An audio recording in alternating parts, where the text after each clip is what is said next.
বন্ধুরা, তোমরা সবাই কেমন আছো? গ্রামের রাস্তার পথ ধরে হাঁটতে হাঁটতে যাচ্ছি কোথায় বলো তো?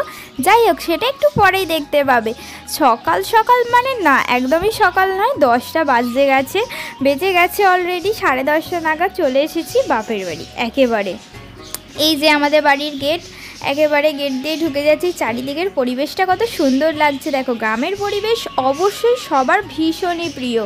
শহরের থেকে গ্রামের পরিবেশ তো আমার খুবই ভালো লাগে। আর আমাদের বাড়িতে সব সময় আমার বাবা কিছু না কিছু চাষ করে রেখেছে। এই যে উঠানের মধ্যে এখানে কড়াই গাছ করা রয়েছে, তারপরে পুঁইশাক গাছ রয়েছে, আরও অনেক রকমের গাছ রয়েছে, আরও বাগানের দিকে অনেক চাষ করে রেখেছে সবাই খাওয়ার জন্য। এই যে এখানে আমাদের রাধা মাধব, এখানে মন্দির, আমি প্রতিদিন পুজো করতাম। এখন তো আমার বিয়ে হয়ে গেছে, যাই হোক।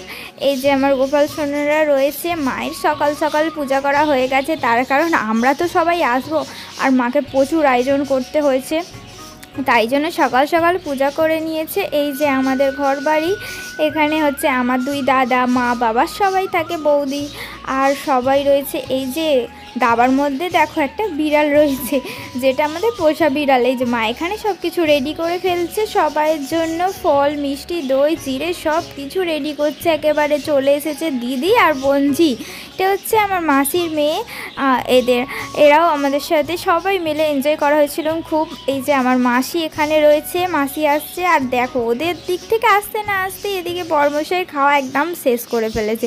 জামাই ষষ্ঠীর ভোজ একদম সব কিছু খেয়ে ফেলেছে, দইটাই খেতে বাকি ছিল। যাই হোক, এখানে জামাইবাবুকে বললাম তুমি অন্তত একটু ভালো মতো পোজ দিয়ে তোলো, ওই জন্য জামাইবাবু খাচ্ছিল, তার ভিডিওটাই আমি একেবারে তুলে নিয়েছি।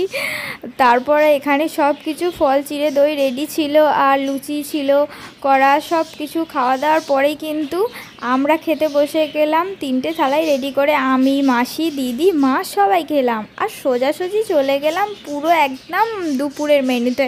দেখো তোমরা তো সব কিছু দেখতেই পাচ্ছ, ভাত, ডাল, স্যালাড, এখানে চচ্চড়ি, মাছের ডিম দিয়ে মাছ, মাংস সব কিছু, চাটনি, পাঁপড়, দই, মিষ্টি, মাংস, ওদিকে ছিল মাছের ঝোল, সব রকমের ব্যবস্থা করা হয়েছিল।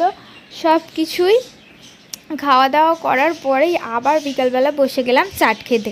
আমি আর বোনজি, ওর খুবই ইচ্ছে হচ্ছিলো আম মাখা করে খাওয়ানোর জন্য, আমাকে বারবার বলছিল, তাই জন্য আমিও বসে গেলাম এই যে আম মাখা করতে। উফ, আমটা ছিল দারুণ টেস্ট, কাঁচা মিঠে আম ছিল গাইজ, প্রচুর সুন্দর খেতে। মানে দুজনে একেবারে খেতে বসে গেলাম। এই যে এখানে এটা হচ্ছে আমার বোনঝি, আর রয়েছে এটা আমি এখানে আম মাখা করে নিজেই খেয়ে বলছি অসাধারণ, দারুণ সুন্দর হয়েছে।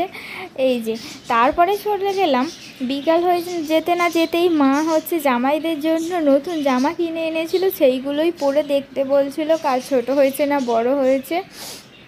ওই জন্য এখানে তো বরমশাই জামা পরা শুরু করে দিয়েছে, আর রয়েছে জামাইবাবুর জামা এটা এখানে। আর সন্ধ্যাবেলাতে আবারও বঞ্জির আবদার, হিমচের বড়া খাবে। আমাদের পুকুর পাড়ে প্রচুর হিমচে হয়েছে, সেটা থেকে নিয়েই হিমচের বড়া করতে দুজনে শুরু করে দিলাম উনানে। এই যে একেবারে রেডি হয়ে গেছে মুচমুচে লাল লাল হিমচের বড়া। সবাই ভালো থেকো বন্ধুরা, চ্যানেলটিকে সাবস্ক্রাইব করো।